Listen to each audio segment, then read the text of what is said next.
రెడ్డిగా breaking news చూస్తున్నాం. నిజామాబాద్ జిల్లాలో పోలీసుల అదుపులో ఉన్నాడు సిసిఎస్ కానిస్టేబుల్ ప్రమోద్ ను హత్య చేసిన నిందితుడు రియాజ్. ఇవాళ మధ్యాహ్నం నిజామాబాద్ నగర శివారులోని సారంగపూర్ లో రియాజ్ ను పట్టుకున్నారు పోలీసులు. రియాజ్ ఎన్కౌంటర్ అయినట్లు సోషల్ మీడియాలో ప్రచారం జరిగింది. దీనిని ఖండించారు నిజామాబాద్ సిపి సాయి చైతన్య. నిందితుడు తమ దగ్గరే ఉన్నట్లు ప్రెస్ నోట్ రిలీజ్ చేశారు. ఎన్కౌంటర్ వార్త ఫేక్ అని స్పష్టం చేశారు. ఇవాళ ఉదయం రియాజ్ ను అరెస్టు చేసే క్రమంలో తప్పించుకునే ప్రయత్నం చేశాడు. పారిపోతూ ఉండగా పట్టుకునేందుకు ప్రయత్నించాడు ఓ స్థానికుడు. అతడిపై కూడా కత్తితో దాడి చేశాడు రియాజ్. ఈ ఘటనలో స్థానికుడికి స్వల్ప గాయాలయ్యాయి. పెనుగులాటలో రియాజ్ కూడా గాయపడినట్లు పోలీసులు తెలిపారు. వెంటనే రియాజ్ ను చుట్టుముట్టారు పోలీసులు. అరెస్టు చేసి హాస్పిటల్ కి తరలించారు.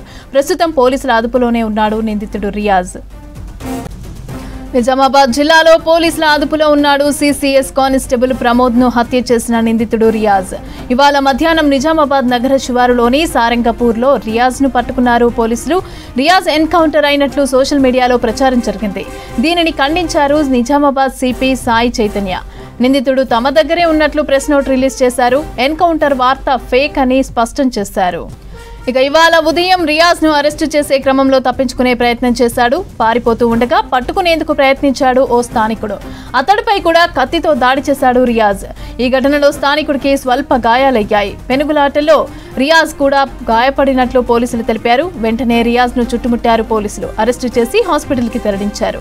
ప్రస్తుతం పోలీసుల అదుపులోనే ఉన్నాడు నిందితుడు రియాజ్.